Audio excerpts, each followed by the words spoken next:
guys, this is my top 10 summer movies of 2015, and just take note that this is about not only what's the better movie, but there's also something else I was looking for. How did I enjoy myself at the theaters? And I'm also looking for is there that value of, can I talk about this movie for like an hour after? Is there a good, viewing? Yeah, so that's what I'm also looking for. So you're going to notice some things on my list that like had an A and stuff like that dropped, or something that had a B went over is under a C now. So just understand that, okay?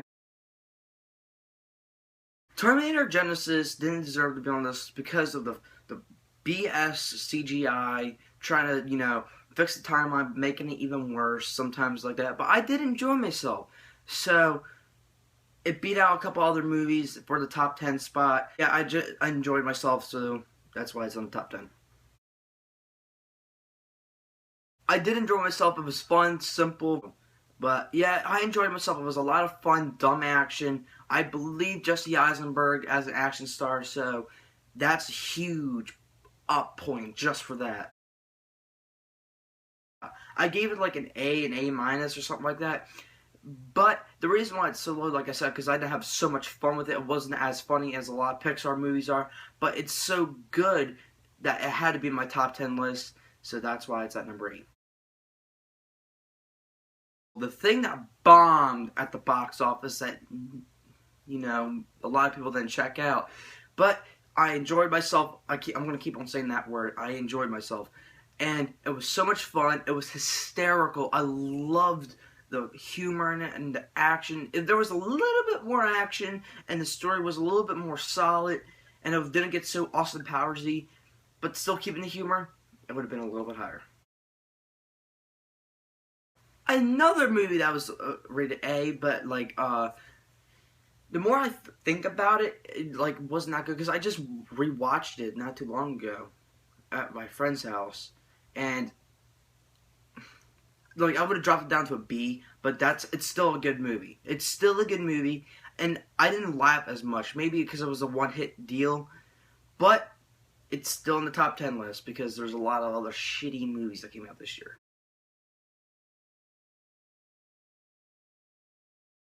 Box office hit that no one was expecting, Jurassic World. That is at number 5. No one knew this was going to be the biggest hit of the summer. No one knew it was going to be number 1 for so many weeks. No one knew it was going to make as much money as it did. And this is, like I said, just pure fun. I love the scene at the end with original dinosaur versus the Indominus Rex. I also loved how the Velociraptors got involved, and then you got that sea orca thing. Fuck, maybe, I don't know. I just don't know what it is. That sea thing that just came up and killed it and shit like that. I enjoyed that scene. So, that's why it's at number 5. It's one of those movies, the more you think about it, the less you think about it. It had so much anticipation. It's probably my fault because I was so excited. I watched all the TV spots. I even did some reactions to some of the TV spots.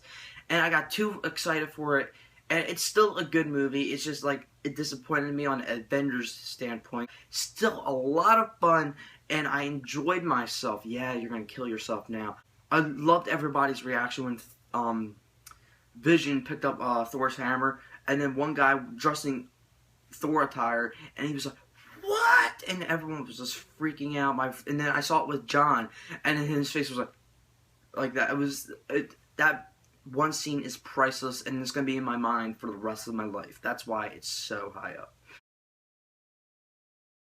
Number 3, Mission Impossible: Rogue Nation.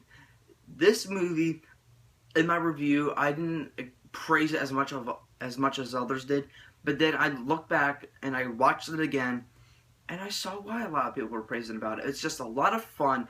A lot of people said it's better than the 4th one. I still don't think so, but I might have to rewatch the 4th one because I haven't watched the 4th one in several years. But I'm going to rewatch that, and I'm going to give you my wonderful comparison, even though I don't like to give comparisons.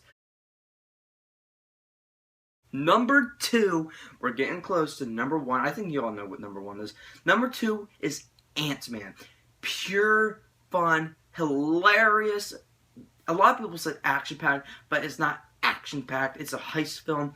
It's fun, it's funny, it had just enough action to keep people interested, and just amazing. I'm one of those people that were skeptical about Ant-Man. I was like, oh my god, dude, this movie isn't looking that good. Because after the first trailer, I was excited, but a lot of people's feedback were like, not good. A lot of people were saying, yeah, it would have been better with Edgar Wright.